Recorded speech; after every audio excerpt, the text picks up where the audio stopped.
শ্রবণ করেছিলাম চৈতন্য মহাপ্রভু বৃন্দাবন যাত্রার উদ্যোগ, মানে প্রচেষ্টা। প্রচেষ্টা মানে একবার গেল, ফিরে আসলো, আরেকবার যাওয়ার জন্য কিন্তু প্রস্তুতি নিল। তো এটা তার বৃন্দাবন যাত্রা সম্পর্কে আমরা শ্রবণ করবো।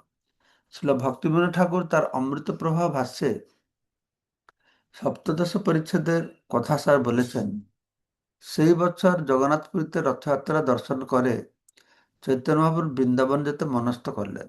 কেননা ওনাকে তো গদাধর পণ্ডিত ওনাকে বললো যে, ঠিক আছে আপনি এখানে থাকুন, হ্যাঁ আপনি এই বর্ষা 4 মাস অতিক্রান্ত হয়ে যাক, তারপরে বেরোবেন। তো শ্রী রামানন্দ রায় ও শ্রী স্বরূপ দামোদর বলভদ্র ভট্টাচার্য ও তার সঙ্গী একটি ব্রাহ্মণ ভৃত্যকে চৈতন্য মহাপ্রভুর সঙ্গে দিলেন। হ্যাঁ, শ্রী রামানন্দ রায়, শ্রী স্বরূপ দামোদর বলভদ্র ভট্টাচার্য ও তার সঙ্গী একটি ব্রাহ্মণ ভৃত্যকে চৈতন্য মহাপ্রভুর সঙ্গে দিলেন। তাই না? পরের দিন রাত্রি প্রভাত হওয়ার পূর্বে মহাপ্রভু কটকে যাত্রা করে কটক দক্ষিণে রেখে নির্জন বনপথে চললেন। তো বনপথে বাঘ, হাতি প্রভৃতি জন্তুকে প্রেমে কৃষ্ণনাম গান করালেন। যেখানে গ্রাম পেতেন সেখানে ভিক্ষা করে অন্ন ব্যঞ্জনাদি প্রস্তুত হতো। গ্রাম না থাকলে সঞ্চিত চাল পাক হতো এবং বন্য শাক আদি সংগৃহীত হতো। বলভদ্র ভট্টাচার্যের সুব্যবহারে মহাপ্রভু অত্যন্ত প্রীত হন। এইভাবে ঝাড়িখণ্ডের বনপথে গিয়ে মহাপ্রভু বারাণসী ধামে উপস্থিত হলেন। মণিকর্ণিকার ঘাটে স্নান করার সময় তপন মিশ্রের সঙ্গে শ্রী চৈতন্য মহাপ্রভুর সাক্ষাৎকার হলো। মহাপ্রভুকে তিনি তার গৃহে নিয়ে গিয়ে যত্ন করে রাখলেন। বারাণসীতে মহাপ্রভুর পূর্ব পরিচিত ভক্ত বৈদ্য চন্দ্রশেখর তার সেবা করতে লাগলেন। একজন মহারাষ্ট্রীয় ব্রাহ্মণ শ্রী চৈতন্য মহাপ্রভুর ব্যবহার দেখে সন্ন্যাসী প্রধান প্রকাশানন্দ সরস্বতীকে তা জানালেন। প্রকাশানন্দ সরস্বতী তখন চৈতন্য মহাপ্রভুর নিন্দা করেন। সেই ব্রাহ্মণ তাদের দুঃখিত হয় শ্রী চৈতন্য মহাপ্রভুর কাছে এসে সে কথা বললেন। এই প্রকাশানন্দ প্রমুখ সন্ন্যাসীদের মুখে কৃষ্ণ নাম না আসার কারণ জিজ্ঞাসা করলে চৈতন্য মহাপ্রভু তার উত্তরে মায়াবাদকে অপরাধ বলে নির্ণয় করলেন এবং মায়াবাদীর সঙ্গ করতে নিষেধ করে তাকে কৃপা করলেন। তারপর শ্রী চৈতন্য মহাপ্রভু কাশী থেকে প্রয়াগ হয়ে মথুরায় উপস্থিত হয়ে শ্রী মাধবেন্দ্র পুরী শিষ্য সানোডিয়া ব্রাহ্মণের ঘরে তাকে কৃপা করে ভিক্ষা করলেন। পরে শ্রী বৃন্দাবনের দ্বাদশ বনে মহাপ্রেমে শ্রী চৈতন্য মহাপ্রভু সারি সুখ বার্তা শ্রবণ করে ভ্রমণ করতে লাগলেন। গচ্ছন বৃন্দাবনম গৌর ব্যাঘ্রে খগান খগান বনে প্রেমোন্মতান মোহনুত্যান বিদধে কৃষ্ণ জল পিনহ। গচ্ছন মানে যেতে যেতে, বৃন্দাবনম মানে বৃন্দাবন ধামে, গৌরহ শ্রী চৈতন্য মহাপ্রভুর ব্যাঘ্র উভ এন ব্যাঘ্র উভ এন খগান, হ্যাঁ ব্যাঘ্র উভ এন খগান মানে বাঘ, উভ মানে হাতি, এন মানে মৃগ, খগান মানে পক্ষী। এই বনে হ্যাঁ প্রেমোন্মতান, প্রেমোন্মত হয়, হ্যাঁ নৃত্যান উদ্দণ্ড নৃত্য করেছিলেন। প্রেমোন্মতান সহ নৃত্যান, সহ তাদেরকে প্রেমের সহ উদ্দণ্ড নৃত্য করলেন। বিদধে কৃষ্ণজল পিনহ, কৃষ্ণনাম কীর্তন করেছিলেন। ভগবান বৃন্দাবনে যাবার পথে শ্রী চৈতন্য মহাপ্রভু ঝাড়খণ্ডের বনে বাঘ, হাতি, হরিণ ও পাখিদের কৃষ্ণনাম কীর্তন করিয়ে প্রেমোন্মত্ত করে নৃত্য করিয়েছিলেন। জয় জয় গৌরচন্দ্র, জয় নিত্যানন্দ, জয় দৈতাচন্দ্র, জয় গৌর ভক্ত বৃন্দ। চৈতন্য মহাপ্রভু জয় হক, অদ্বৈতাচার্যের জয় হক, নিত্যানন্দ প্রভু জয় হক। ওই জয় জয় গৌরচন্দ্র, জয় নিত্যানন্দ, জয় দ্বৈতাচন্দ্র, জয় গৌর ভক্ত বৃন্দ। এখানেও ইংলিশতে যারা দেখবে মেলাবে একটু, যে মহাপুরুষ জয় হোক বলা হলো, শ্লোকে জয় নিত্যানন্দ বলা হয়েছে, এখানে অদ্বৈত আচার্য জয় বলা হলো।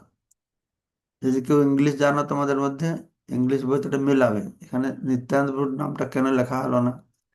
শ্রী চৈতন্য মহাপুরুষ সমস্ত ভক্তদের জয় হোক। শরৎকাল হইল প্রভুর, চলিত হইল মতি, রামানন্দ স্বরূপ সঙ্গে নিবৃত্তে যুকতি। যখন বৃষ্টিকাল শেষ হয়ে গেছে, শরৎকাল এসে গেছে, তখন মহাপ্রভু চাইছেন বৃন্দাবনে যাবেন। তখন স্বরূপ দামোদর রায় রামানন্দের সঙ্গে তিনি যুক্তি করছেন। মোর সহায় করি যদি তুমি দুই জনা, তবে মোর সহায় কর যদি তুমি দুই জনা, তবে আমি যাইয়া দেখি শ্রী বৃন্দাবন। তো মহাপ্রভু বলছেন, তোমার দুজন যদি আমরা সাহায্য করো, তাহলে আমি একটু গিয়ে বৃন্দাবন দর্শন করতে পারবো। রাত্রে উঠি বনপথে পালাইয়া যাব, একাকী যাইব কাহো সঙ্গে না লইব। আমি রাত্রে উঠে বন পথ দিয়ে পালিয়ে যাব, আমি একা একা যাবো, কাউকে বলবো না। কেহ যদি সঙ্গ লইতে পাছে উঠি ধায়, সবারে রাখিবা যেন কেহ নাহি যায়। কেউ যদি আমার সঙ্গে যাবার জন্য আমার পিছনে পিছনে যেতে চায়, তাহলে তাদের তুমি আটকে রাখবে, কাউকে যেতে দেবে না। প্রসন্ন হইয়া আজ্ঞা দিবা, না মানিবা দুঃখ, তোমা সবার সুখে পথে হবে মোর সুখ।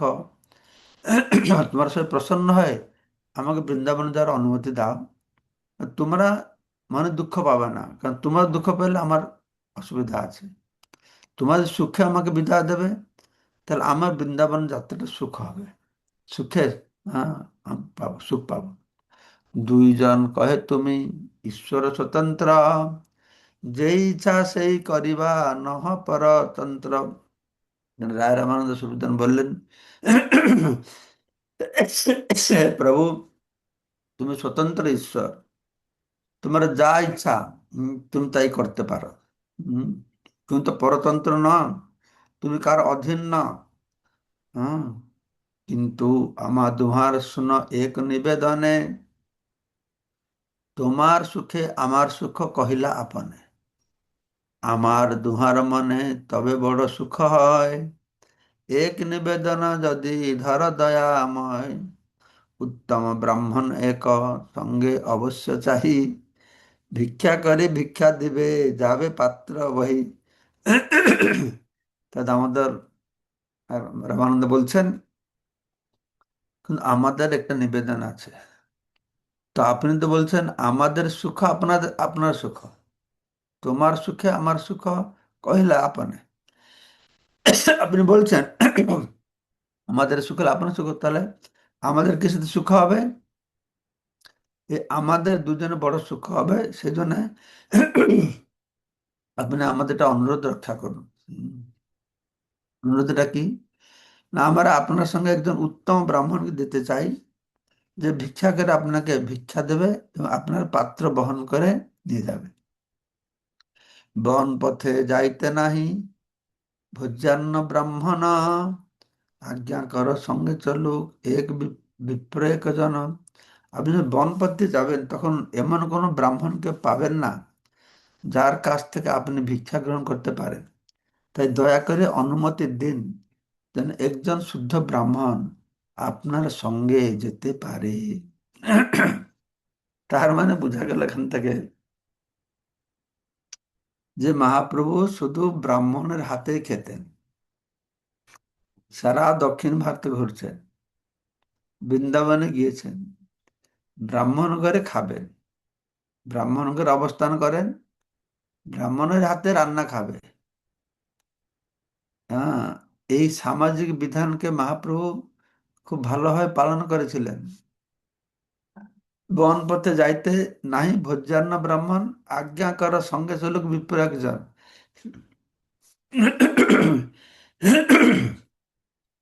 তাই অনেক সম্প্রদায় আছে, ব্রাহ্মণ ছাড়া কেউ বিগ্রহ পূজা কাউকে করতে দেয় না। ব্রাহ্মণের রান্না করবে, ব্রাহ্মণেরই খাওয়াবে, হ্যাঁ, ভোগ লাগাবে। তো ছিল ভক্তি সিদ্ধান্ত সূত্র ঠাকুর প্রভুপাদ কৃপা করে সবাইকে ব্রাহ্মণ দীক্ষা দিয়ে তারা বিগ্রহ পূজা করাবার ব্যবস্থা করেছে। ব্রাহ্মণ না হলে তো পূজা দিতে পারবে না, তাহলে পূজা দেবে কি করে, ভোগ লাগাবে কি করে? সেই জন্য ছিল ভক্তিনাথ ঠাকুর প্রভুপাদ সবাইকে ব্রাহ্মণ করিয়েছেন। ব্রাহ্মণ মানে নীতি নিয়ম নিষ্ঠা ভক্তরা পালন করছে, তারা ব্রহ্ম গায়ত্রী মন্ত্র গ্রহণ করছে, জপ করছে, এইভাবে যোগ্যতা লাভ করেছে। আর সর্বোপরি ভগবান তো আবার বলছেন, যমাং ভক্তি অপরিচ্ছতি, ভক্তি সহকারে যে আমাকে প্রদান করে সেটা আমি গ্রহণ করি, সেটা তো আছে। কিন্তু লোকাচার এটা যাও, সেটাও ছিল ভক্তিনাথ ঠাকুর প্রভুপাদ প্রবর্তন করলেন। হ্যাঁ, তো তাই বলছেন যে এখন দয়া করে আজ্ঞা করুন, সঙ্গে একজন ব্রাহ্মণ যাক। প্রভু কয়ে নিজ সঙ্গী কাহো না লইব, একজনে নিলে অন্যের আনের মনে দুঃখ হইব। ধরুন মহাপ্রভু বলছেন, আমি আমার কোন সঙ্গীকে সঙ্গে নিতে চাই না, কারণ একজন গেলে আরেকজন দুঃখ পাবে। হুম, এই একটা কারণ। আবার তো দক্ষিণ ভারতে যখন গিয়েছেন, উনি তো একা যেতে চাইছিলেন, ধরে বেঁধে একটা একজন দিলেন, আর ও যে কান্না করলো তাতে মহাপ্রভু তো সেটা বিচার করছেন, এখানে তো লেখা নাই। হ্যাঁ, তবু সেটা একটা কারণ হয়তো আছে। বলছে একজনকে সঙ্গে নিলে আরেকজন দুঃখ পাবে। নতুন সঙ্গী হইবে ক স্নিগ্ধ যার মন, এইথে যাবে পাই তবে লয় একজন। একজন নিলে আনের মন দুঃখ হবে। যদি এমন একজন নতুন সঙ্গী, নতুন কেউ ভক্ত যার মন স্নিগ্ধ, তাহলে তাকে আমি সঙ্গে, হ্যাঁ, নিতে পারি। প্রপাত বলছেন, পূর্বে শ্রী চৈতন্য মহাপ্রভু যখন দক্ষিণ ভারতে গিয়েছিলেন, মহাপ্রভুপাদের তুলে ধরেছেন, তখন কালাকৃষ্ণ দাস নামক একজন ব্রাহ্মণ তার সঙ্গে গিয়েছিলেন। এই কালাকৃষ্ণ দাস এই রমণীর প্রতি আসক্ত হয়ে অধপতিত হন, এবং তখন শ্রী চৈতন্য মহাপ্রভু ভাটাচারীদের হাত থেকে তাকে উদ্ধার করার কষ্ট স্বীকার করতে হয়। তাই চৈতন্য মহাপ্রভু এখানে বলেছেন যে তিনি স্নিগ্ধ অন্তঃকরণ সমন্বিত কোনো নতুন সঙ্গীকে সঙ্গে নিতে চান। যারা অন্তঃকরণ স্নিগ্ধ নয়, তার চিত্ত কোনো না কোনো বেগের দ্বারা উত্তেজিত হবে, বিশেষ করে উপস্থ বেগ। এমনকি শ্রী চৈতন্য মহাপ্রভু সঙ্গ লাভ করা সত্ত্বেও, হ্যাঁ, তার উপস্থ বেগ উত্তেজিত হবে। এই ধরনের মানুষ পরমেশ্বর ভগবানের সান্নিধ্য থাকা সত্ত্বেও রমণীর প্রতি আসক্ত হয়ে অধপতিত হবে। মায়া এতই বলবতী যে তার প্রভাব থেকে মুক্ত হতে দৃঢ় প্রতিজ্ঞা না হলে পরমেশ্বর ভগবানের সান্নিধ্যেও সে রক্ষা পায় না। এটা বড় কথা এখানে বর্ণনা করা হল। আমরা সবসময় প্রশ্ন করি, চিন্তা করি, যেহেতু ভগবান কাছে ছিলাম, তো ভগবান কাছ থেকেও এখানে কি করে চলে আসলাম। এইটা একটা দৃষ্টান্ত যে কালাকৃষ্ণ তো ভগবানের সঙ্গেই ছিল, কিন্তু তা সত্ত্বেও ভট্টাধারী পালায় পড়ে গেল। তো যে কেউ বিচ্যুত হতে পারে, তার মন যদি চিত্ত শুদ্ধ না থাকে, তারা অধঃপতিত হতে পারে। এর মানে হচ্ছে তুমি সাধুর সঙ্গে থাকো, ভগবানের সঙ্গে থাকো, সেটা আমাদের ভালো, সাধুর সঙ্গে সাহায্য করবে, ভগবান সাহায্য করবে। কিন্তু এন্ড অফ দ্য ডে চাচা আপন প্রাণ বাঁচা, চাচা আপন প্রাণ বাঁচা। আমরা নিজে যদি সতর্ক না থাকি, যত সাধু সঙ্গ করি, যত সদ্গুরুর আশ্রয় করি, ভগবান কৃষ্ণই আমাদের বাঁচাতে পারবে না। তার মানে আমাদের সবার নিজের দায়িত্ব আছে। কেননা আমাদের বাংলা বলে চাচা আপন প্রাণ বাঁচা, উড়িয়াতে বলে নিজে না মরলে স্বর্গ দেখা হয় না, নিজেকে প্রস্তুত হতে হবে। হ্যাঁ, এটাও কিন্তু গুরুত্বপূর্ণ বিষয়। হুম, যে মায়া অতই বলবতী যে তার প্রভাব থেকে মুক্ত হতে দৃঢ় প্রতিজ্ঞা না হলে পরমেশ্বর ভগবানের সান্নিধ্য সুরক্ষা পায় না। পরমেশ্বর ভগবান সঙ্গে থেকেও তার পতন হওয়ার চান্স আছে। পরমেশ্বর ভগবান এবং তার প্রতিনিধিরা সর্বদাই তাদের রক্ষা করতে চান, কিন্তু তাদের ব্যক্তিগত সান্নিধ্যের সুযোগ গ্রহণ করা অবশ্য কর্তব্য। কেউ যদি পরমেশ্বর ভগবান অথবা তার প্রতিনিধিকে একজন সাধারণ মানুষ বলে মনে করে, তাহলে তার পতন অবশ্যম্ভাবী। এটা হলো কথা। পরমেশ্বর ভগবানকে বা গুরুদেবকে সাধারণ মানুষ বলে মনে করলে তার পতন হবে। এটা পতনের আর একটা কারণ। তাই শ্রী চৈতন্য মহাপ্রভু কালাকৃষ্ণ দাসের মতো ব্যক্তিকে তার সঙ্গে নিতে চাননি। তিনি এমন কাউকে সঙ্গে নিতে চাইছিলেন যিনি দৃঢ় প্রতিজ্ঞ, স্নিগ্ধ অন্তঃকরণ এবং অন্য অন্য অভিলাষ রহিত। স্বরূপ কহে, এই বলভদ্র ভট্টাচার্য তোমাতে সুস্নিগ্ধ বড় পণ্ডিত সাধু আর্য। স্বরূপ দামোদর বললেন, এই বলভদ্র ভট্টাচার্য তোমার প্রতি অত্যন্ত অনুরক্ত, তার অন্তঃকরণ সুস্নিগ্ধ, সে পণ্ডিত সাধু পারমার্থিক মার্গে অতি উন্নত। তো এখানে শিক্ষা পাচ্ছি যে আমরা যাদের সান্নিধ্য লাভ করব এবং যাদের সেবা আমরা গ্রহণ করব, তাদেরও অন্তঃকরণ সুস্নিগ্ধ হতে হবে, তাদের সাধ্য প্রবৃত্তির হতে হবে, নাহলে অসুবিধা আছে। তো তাৎপর্যে বলা হচ্ছে চৈতন্য মহাপ্রভু একজন নতুন সঙ্গী চেয়েছিলেন, রমণীর প্রতি আসক্ত কালাকৃষ্ণ মতন ব্যক্তিকে চাননি। এই স্বরূপ দামোদর গোস্বামী তৎক্ষণাৎ বলভদ্র ভট্টাচার্য নামক একজন নবাগত ব্রাহ্মণের কথা উল্লেখ করেছিলেন। সেই স্বরূপ দামোদর গোস্বামী খুব ভালোভাবে তাকে পর্যবেক্ষণ করেছিলেন ও দেখেছিলেন যে তিনি শ্রী চৈতন্য মহাপ্রভুর প্রতি অত্যন্ত প্রেমবান ছিলেন। তো এখান থেকে বোঝা যাচ্ছে যদি কেউ কারোর সেবা করবে, এই ঠেলায় পড়ে সেবা করলে হবে না। বা আমি মহারাজের সেবা করব, মহারাজ কাছে কিছু পাবো, এই আশায় সেবা করলে সেবক হলে হবে না। কিন্তু স্বরূপ দামোদর গোস্বামী ভালোভাবে পর্যবেক্ষণ করেছেন, আমি মহারাজের সেবা করবো, সেবা করলে বৃন্দাবনে যেতে পারবো, বৃন্দাবন ঘুরতে পারবো, বিভিন্ন জায়গায় যেতে পারবো, এইভাবে নয়। হম, কোনো উদ্দেশ্য নাই, শুধু একমাত্র সেবা করব, এরকম ভাব ছিল বলভদ্র ভট্টাচার্যের। তো তিনি এইটাকে বলে ভালোবাসা। হম, তিনি কেবল শ্রী চৈতন্য মহাপ্রতি প্রণবান ছিলেন না, তিনি ছিলেন পণ্ডিত, সৎ ছিল, তিনি কপট ছিলেন না, কৃষ্ণ ভক্তির মার্গে অত্যন্ত উন্নত ছিলেন। একজন গুরুদেবের বা সেবক হতে হলে, ভগবানের সেবক হতে হলে, সাধুদের সেবক হতে হলে কতগুলি সদ্গুণাবলী দরকার। হুম, তার প্রতি আসক্ত প্রেমভাব হতে হবে। হুম, এবং তার সঙ্গে সঙ্গে তাকে পণ্ডিত হতে হবে, সৎ হতে হবে, নিষ্কপট হতে হবে, খ্রিস্ট ভক্তি মার্গে অত্যন্ত উন্নত হতে হবে, তাহলে সেবক হতে হবে। মানে সেবকের অত গুণ হ্যাঁ, যার সেবা করবে সে কতটা উন্নত হতে হবে, এটা বোঝা যায়। তো বাংলায় একটি প্রবাদ আছে, অতিভক্তি চোরের লক্ষণ। যে ব্যক্তি বাইরে খুব ভক্তি দেখায় কিন্তু মনে মনে অন্য বিষয় চিন্তা করে, তাকে বলা হয় কপট। যিনি নিষ্কপট তিনি সাধু। স্বরূপ দামোদর বুঝতে পেরেছিলেন যে বলভদ্র ভট্টাচার্য শ্রী চৈতন্য মহাপ্রভুর সঙ্গে যাবার উপযুক্ত, কেননা তিনি ছিলেন পণ্ডিত সাধু এবং চৈতন্য মহাপ্রভুর প্রতি প্রেমপরায়ণ। তিনি উত্তম কৃষ্ণ ভক্তও ছিলেন। তাই শ্রী চৈতন্য মহাপ্রভুর ব্যক্তিগত সেবক রূপে তার সঙ্গে যার উপযুক্ত বলে আহ, বিবেচিত হয়েছিলেন এই বলভদ্র ভট্টাচার্য। স্নিগ্ধ ও সুস্নিগ্ধ কথা দুটি 14-15 শ্লোকে ব্যবহৃত হয়েছে। 14-15 শ্লোকে দেখে 14 নম্বর শ্লোকে বলা হয়েছে, নতুন সঙ্গী হইবে স্নিগ্ধ যার মন।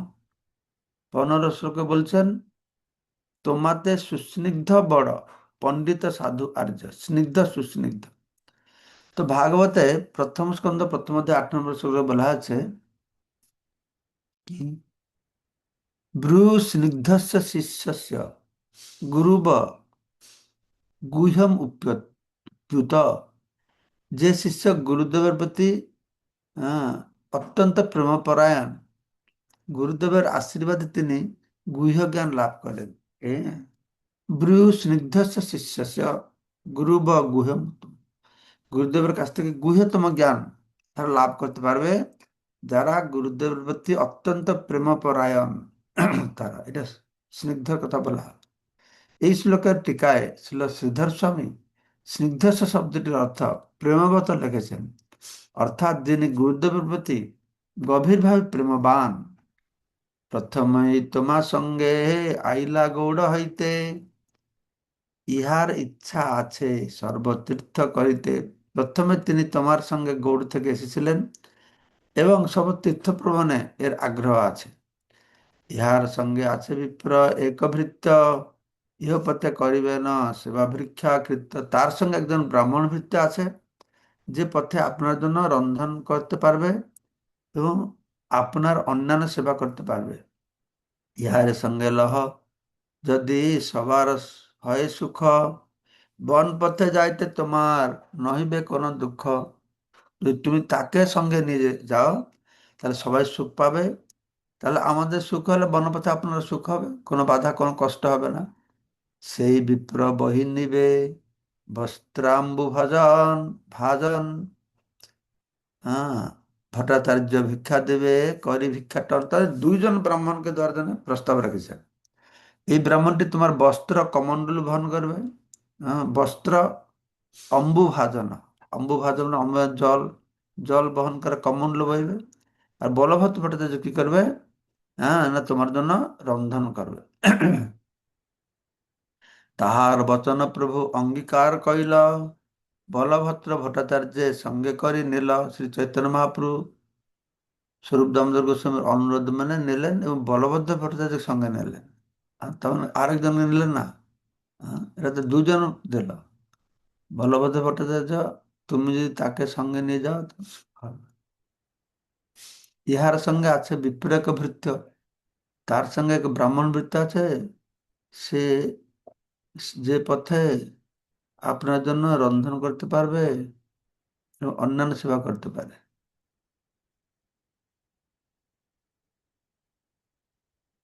প্রথমেই তোমার সঙ্গে আইলা গৌড় হইতে, ইহার ইচ্ছা আছে সর্বতীর্থ করিতে। ইহার সঙ্গে আছে বিপ্রেক ভৃত্য, ইহ পথে করিবে না সেবা ভিক্ষাকৃত্য। তার সঙ্গে একজন ব্রাহ্মণ ভৃত্য আছেন যে পথে আপনার জন্য রন্ধন করতে পারবেন, আপনার সেবা করতে পারবেন। ইহার সঙ্গে লহ, যদি সবার সুখ হয়, বনপথে যাইতে তোমার নাহিকে কোনো দুঃখ। সেই বিপ্র বহি নিবে বস্ত্রম্বু ভাজন, ভট্টাচার্য ভিক্ষা দেবে করিবে। সেই ব্রাহ্মণ তোমার বস্ত্র কমণ্ডল বহন করে নিয়ে যাবে। আর বলভদ্র ভট্টাচার্য রানা, দুইটো ব্রাহ্মণের কথা বলা হলো। তাহার বচন প্রভু অঙ্গীকার কইল, বলভদ্র ভট্টাচার্যের সঙ্গে করে নেন। প্রভু তাদের কথা অঙ্গীকার করছেন বলা আছে। দুটো ব্রাহ্মণ না নিয়ে বলভদ্র ভট্টাচার্য নিলে বলে বলা আছে, যাই না। পূর্বরাত্রে জগন্নাথ দেখি আজ্ঞা লয়া, রাত্রি শেষে উঠে প্রভু চলিলা লুকাইয়া। তো মহাপ্রভু কি করেছেন, জগন্নাথকে দর্শন করে হ্যাঁ লুকিয়ে বৃন্দাবন মুখে চলে গেছেন। তারপরে সকালে সব ভক্তরা অন্বেষণ করে মহাপ্রভুকে পায় না, সব ব্যাকুলিত হয়েছে। হ্যাঁ, প্রাতঃকালে ভক্তগণ প্রভু না দেখিয়া, অন্বেষণ করি ফিরে ব্যাকুল হইয়া, ব্যাকুল যে খুঁজছে।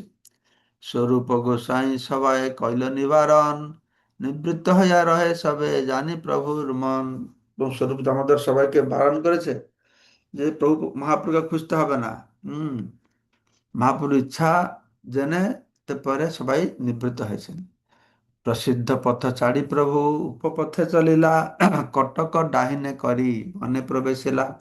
তো মহাপ্রভু মেন রাস্তা ছেড়ে, হ্যাঁ, তিনি কি করছেন, মেন রাস্তায় গেলে তো সবাই ধরবে, তো বনপথে গিয়ে কটককে দক্ষিণে রেখে জঙ্গলে জঙ্গলে তিনি চলছেন। ঠিক আছে, তো এইভাবে আমরা শ্রবণ করলাম। কালকে আমরা 25 নম্বর শ্লোক থেকে শ্রবণ করব। ঠিক আছে, এইখানে রহিল গ্রন্থ অমৃত লহরী, বদন বলিয়া সবে বল হরি হরি। হরি বল। এখন লোকটা কপি পেস্ট করি। তমাল সাম কি বলছেন বলুন। হরে কৃষ্ণ মহারাজ, প্রণাম আপনার শ্রী চরণে। আমরা সুন্দরভাবে আপনার শ্রীমুখ থেকে চৈতন্য চরিতামৃত আস্বাদন করছি মহারাজ। এখানে যে এই 14-15 শ্লোকের তাৎপর্য যে এই যে কালা কৃষ্ণ দাস, ভগবান তো বলছেন ভগবদ গীতায় সপ্তম অধ্যায়ে যে দৈবীসে গুণময়ী মম মায়া দূরত্বয়া, যারা আমাকে প্রপত্তি স্বীকারে তারা মায়া থেকে মুক্ত হয়। কিন্তু এখানে দেখতে পাচ্ছি যে কালা কৃষ্ণ দাস মহাপ্রভুর সাথে থাকা সত্ত্বেও মায়া তাকে আক্রমণ করেছে। এই যে দুইটা কথার মধ্যে একটু কন্ট্রাডিক্টরি বিষয় হচ্ছে মহারাজ। কেন কন্ট্রাডিক্টরি হবে? ভগবান কাছে থাকলেও তার কাছে সেরকম নিষ্ঠাপর প্রপত্তি না হলে, ভগবান কাছ থেকে থাকলেও তার পতন হয়ে যাবে। তার সঙ্গে সেরকম নিষ্ঠা দরকার না, সেটা তো প্রপাত বুঝে বলি। This one right ji. This pen is not good, not good. Get a good pen for me. বুঝতে পারছো? হ্যাঁ মহারাজ, তার মানে তাহলে এখানে বোঝা যাচ্ছে তাহলে জীবের যে ক্ষুদ্র স্বাধীনতা আছে সেটার প্রাধান্য পাচ্ছে, মানে স্বাধীনতার অপব্যবহার। স্বাধীনতার অপব্যয় করলে বাস। এই জন্য বললাম না, চাচা নিজ আপন প্রাণ বাঁচা, আমাদেরকে চেষ্টা করতে হবে। আমরা কিছু করবো না, এটা হবে না। মানে নিজের সাধনার মাধ্যমে যতক্ষণ সতর্ক থাকা যায় ততক্ষণ ভগবান আমাকে রক্ষা করবে, হুম। তাই তো মহারাজ না? হুম। সুখে ঠিক আছে। सेफ्टी के लिए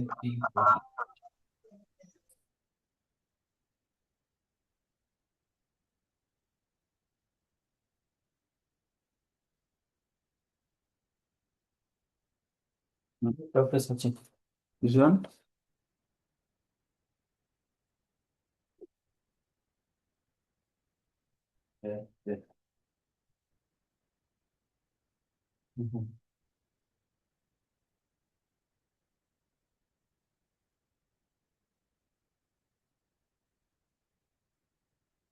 जय नरसिंह भगवान की जय। হুম। তারপর কি বিদ্যুৎ প্রভু বলুন। হরে কৃষ্ণ, ধন্যবাদ, প্রণাম মহারাজ। মহারাজ, ওই যে আহ, প্রথম পেজে বারাণসীতে যে পূর্ব পরিচিত ভক্ত বৈদ্য চন্দ্রশেখরের কথা বলা হচ্ছে, ইনি কি আচার্য চন্দ্রশেখর আচার্য? ওইখানে তো চন্দ্রশেখর আচার্য নামে একজন ছিলেন। চন্দ্রশেখর আচার্য তো ব্রাহ্মণ ছিল না?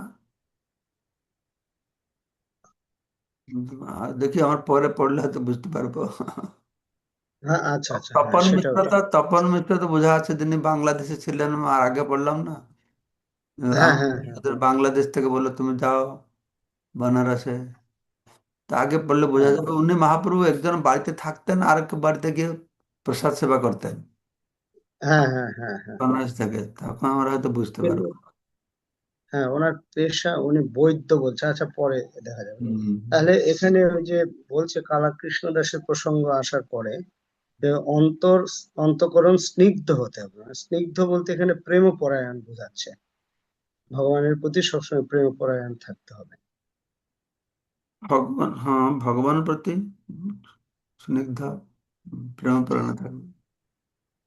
আচ্ছা, তারপরে যে প্রেম ঠিক আছে। প্রেরণা কি, যদি আপনার প্রতি আমার অন্তর স্নিগ্ধ না থাকে, তা তো হ্যাঁ, আপনার প্রেম মানে কি দেওয়া, কাম মানে নেওয়া, তাই না? আচ্ছা, প্রেম মানে হ্যাঁ আমি হ্যাঁ দিব, হ্যাঁ কাম মানে আমি তোমার কিছু নিব। স্নিগ্ধ মানে হ্যাঁ প্রেম পরায়ণ হতে হবে, তোমাকে আমি কিছু দিব। হ্যাঁ স্নিগ্ধ না হলে সব ধান্দায় থাকবো, কিভাবে কিছু ঝাড়বো আপনার কাছ থেকে, তাই না? হ্যাঁ হ্যাঁ এটা হলো কথা। হ্যাঁ, সুন্দর।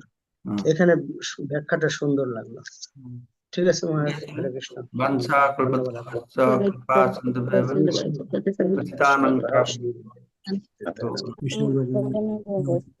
জয় শ্রী শ্রী মহারাজ কি জয়। হরে কৃষ্ণ। আমরা সকলে মিলে গুরু মহারাজের জন্য 3 বার হরিনামের মাধ্যমে প্রার্থনা নিবেদন করব। জয় শ্রীকৃষ্ণ চৈতন্য প্রভু জয় নিত্যানন্দ, শ্রী কৃষ্ণ শ্রী চৈতন্য অদ্বৈত প্রভু গদাধর নিত্যানন্দ শিবশিব ভক্তবৃন্দ। হরে হরে কৃষ্ণ কৃষ্ণ কৃষ্ণ হরে হরে, হরে কৃষ্ণ রাম হরে রাম রাম হরে হরে। হরে কৃষ্ণ হরে কৃষ্ণ কৃষ্ণ কৃষ্ণ হরে হরে হরে হরে, কৃষ্ণ হরে হরে কৃষ্ণ রাম রাম রাম হরে হরে। হরে কৃষ্ণ হরে কৃষ্ণ কৃষ্ণ হরে কৃষ্ণ কৃষ্ণ হরে হরে, হরে কৃষ্ণ হরে রাম কৃষ্ণ রাম রাম হরে হরে হরে। রাম রাম রাম जय श्री श्री হরে गुरुदेव কৃষ্ণ। की जय। কৃষ্ণ কৃষ্ণ। अनंत कोटि वैष्णव बिंदु की जय। निताई